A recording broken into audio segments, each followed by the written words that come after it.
Hello ladies and gentlemen, Big Daddy Top Hat here, welcoming you all back to the channel once again. The Street Fighter universe has long been a breeding ground for some of the most nefarious and villainous antagonists around, many of whom we've already covered on this channel in previous videos.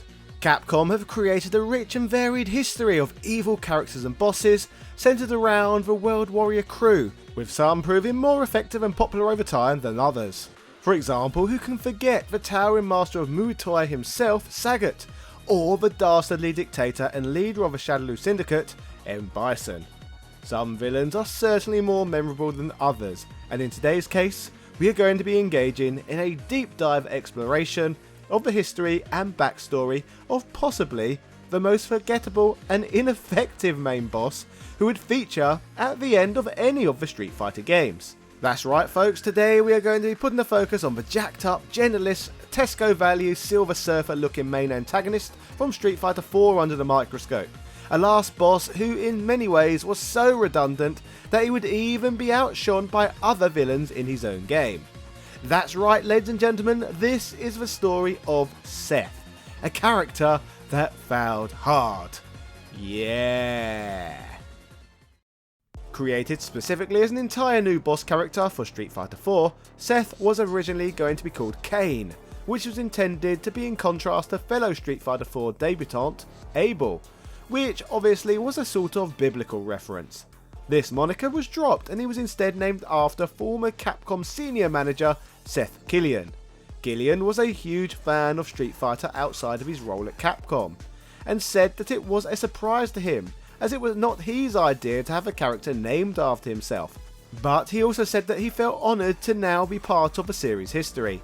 Standing at 6 feet 6, Seth's appearance in Street Fighter 4 is that of a featureless humanoid, similar to many other video game and comic book designs throughout history, such as Jor-El from Virtua Fighter, Dr. Manhattan from Watchmen, the Tyrant from Resident Evil, and of course Marvel Comics' own Silver Surfer. This rather uninspiring design choice was heavily criticised by the press at the time of the game's release, and rightly so too, particularly given how much flair and creativity had been seen with so many of the franchise's previous bosses. It just didn't feel quite right that the series that had brought us the likes of Sagat, Akuma and M. Bison was now expecting us to be satisfied with a generic placeholder of a final boss. Despite his impressive height and hulking frame, Seth is said to only be around 170 pounds, due to the advanced, lightweight materials that his body is constructed from, making him as quick as he is powerful.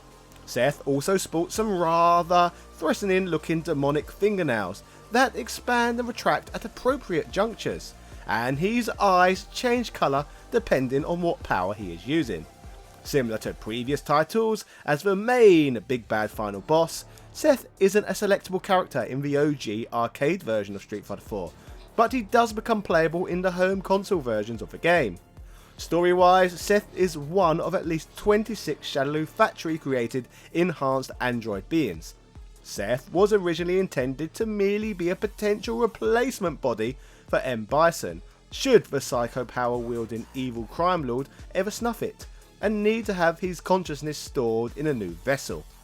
Originally simply named Number 15, this android form is actually the third playable character in Street Fighter history that was intended to be a replacement body for Bison, with the first two being the aforementioned Abel, and of course our very own British representative fighting for the Queen and country, Cammy, who we have covered in depth on here in the past.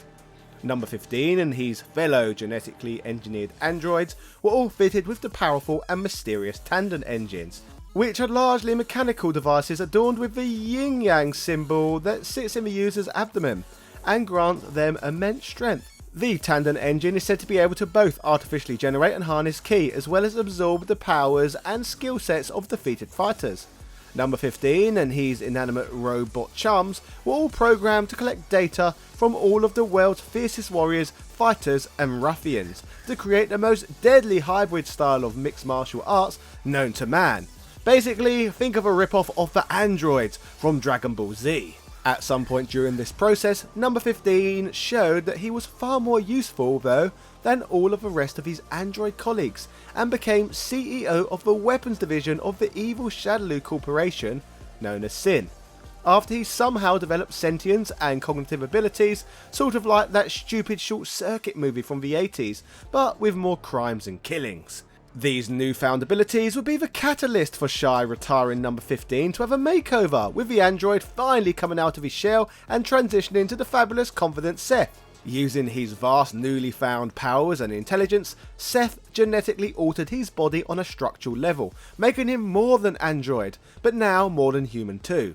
The big lad swore that he would no longer live in Bison's shadow, and after the hat-fancying dictator's apparent demise by the hands of Ryu at the end of the Street Fighter 2 tournament, he vowed to show that he's way harder than Bison, and show the world the true meaning of power.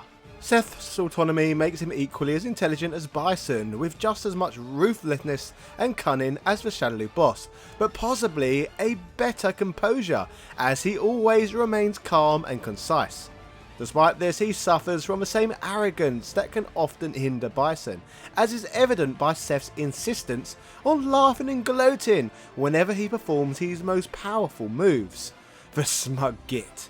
He also has a deep understanding of human philosophy and the human condition, which is ideal for manipulating those that are mentally weaker than him.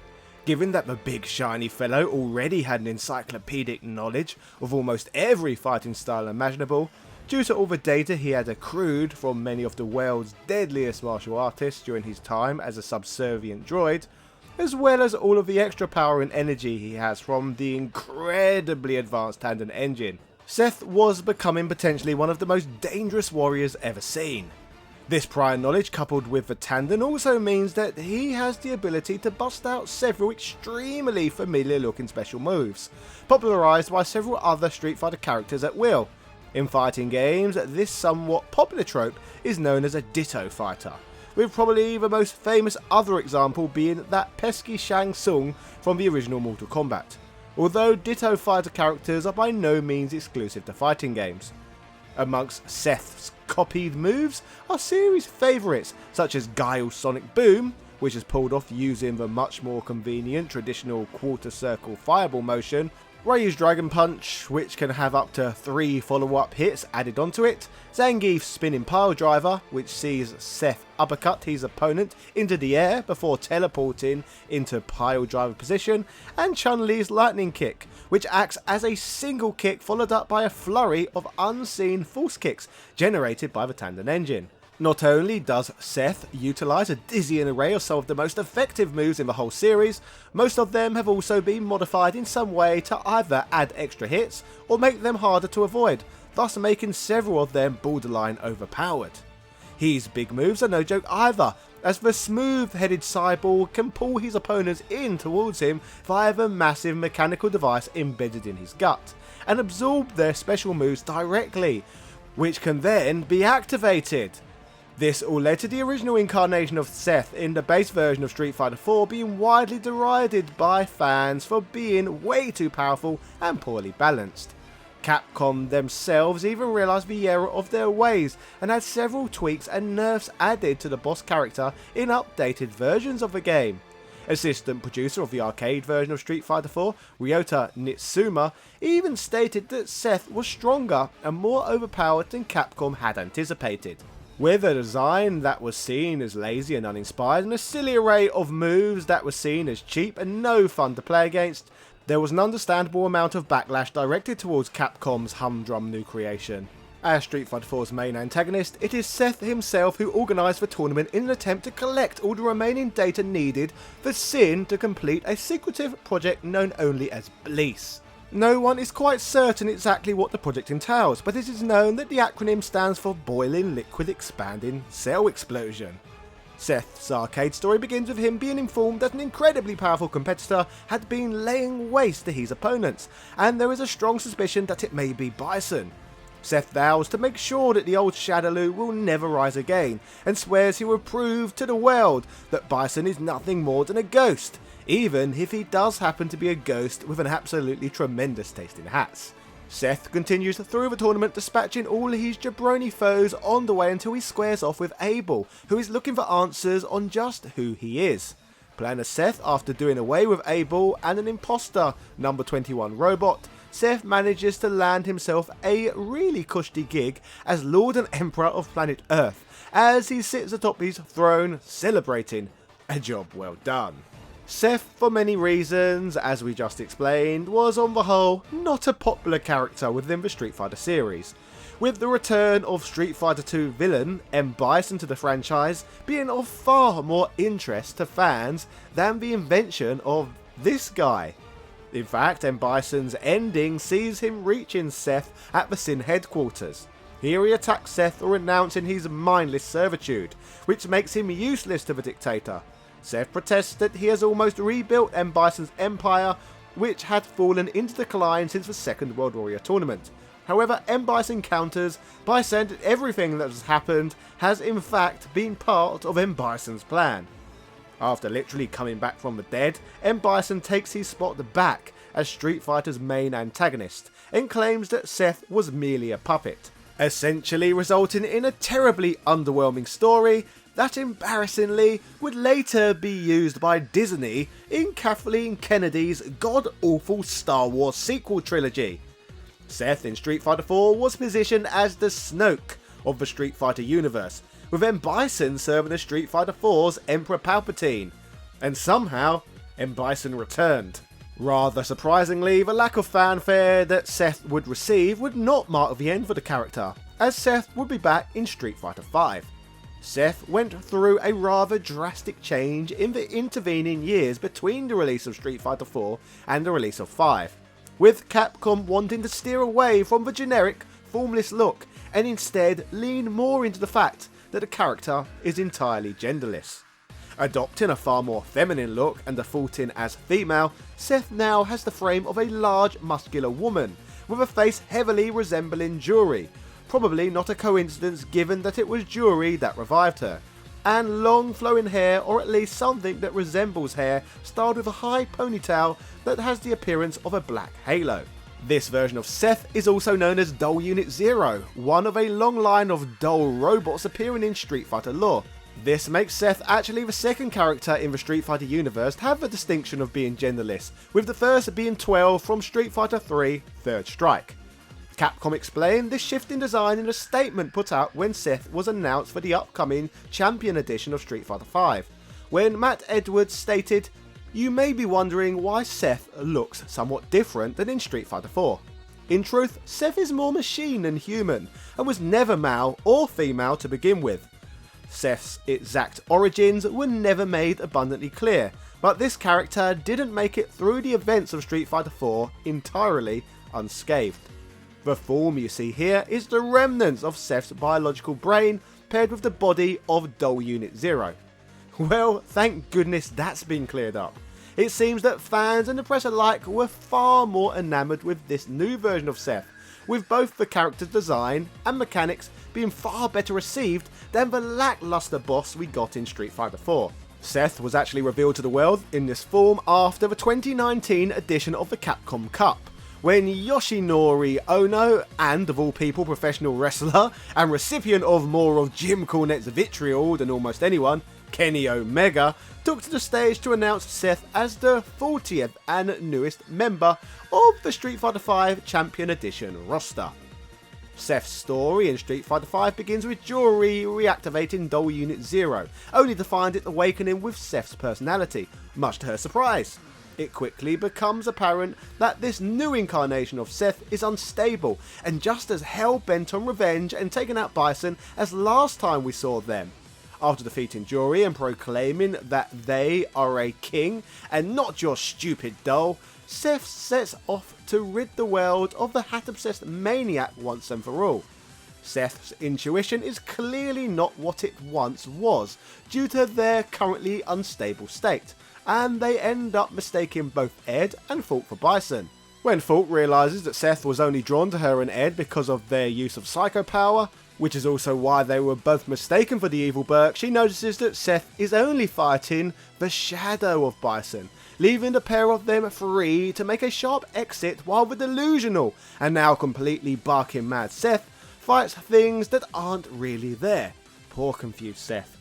Outside of the main titles, Seth's only other in-game appearance to date comes as a rival unit in the Monolith Software 3DS exclusive Project Cross Zone, which is part of the Namco Cross Capcom series of games.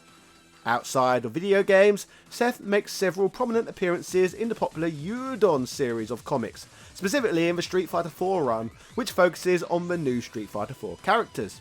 Seth would also show up in the animated movie Street Fighter IV The Ties That Bind, which was featured as a bonus disc included in the collector's edition of the home ports of Street Fighter IV, and sees Seth attempt to capture series hero Ryu so he can steal the highly volatile Satsui no Hado, and use it for his own personal and nefarious gains. Both the movie and the comics provide a fair bit of insight and backstory on Seth that aren't present in the games, and fill in a few blanks. To say Seth had an inauspicious start would be an understatement. They were literally overshadowed in their own game by previous boss Bison, but to be fair, Capcom have done a pretty admirable job of taking one of the blandest, most hated and cheapest bosses ever, and actually listening to fan feedback to turn them into a far more respected and well-rounded character that people can actually finally get behind. Seth's story and transition is an interesting one, even if their appearance in Street Fighter IV was quite the opposite. I'll be intrigued to see whether Capcom will want to persist with this androgynous character, and if so, what direction they decide to take them in next. Perhaps they'll show up in Street Fighter VI with a new form entirely, or perhaps Capcom will decide that the experiment is over, and we will never end up seeing Seth again. It's impossible to say at this stage, but none of us will certainly forget how underwhelming this character was as the final boss of Street Fighter IV. That incarnation of Seth failed hard. So, ladies and gentlemen, that was the story of Seth. Let me know in the comment section what you thought of this video and which Street Fighter character that you would like to see me cover on here next. If you want to learn more about the weird and wonderful villains of Street Fighter, why not check out my video on Gil, a fighter who is arguably the biggest and baddest guy in the entire Street Fighter universe. Make sure you subscribe to this channel and ring that notification bell to see all of my future Street Fighter uploads. Videos covering lesser celebrated characters such as Seth are in part made possible due to the generous supporters that this channel receives via Patreon. Speaking of these people, special shoutouts go out to A Murder of Crows, Carl Johnson, Sebastian Velez, Heo Paulo Lopez, Nostalgia Collector, Ben Harradine, Corey Imarsh Sr., Ron Dinched, Evan Buddha, Philip Namph, Azra Arkai, Joaquin Varela, Michael Cullix, Ego, Jordan Durant, Ian Boyle, Nick Daniels, Princess Zana, Daniel Daly, Computer Man, House of a Ted, Gary Pinkett, ECU Professor, Johnny Holly, August Piazza, Justin Wang, Capcom vs SNK, Hermes Gonzalez, Man Shovel, Michael Hall, Sang Hee, Norma Stitz, Langston Miller, Noob, Sarah Powell, Flaming Renee, Movinera Liga, TOG Driver, Luis Viant, John Bates, David Bowell, Chris Fisk, Rick67, Antonio Rodriguez, Craig Jenkins, Sin Spaces, Punk Toast, and everybody else who backs my work on Patreon. It is very much appreciated. Thank you very much.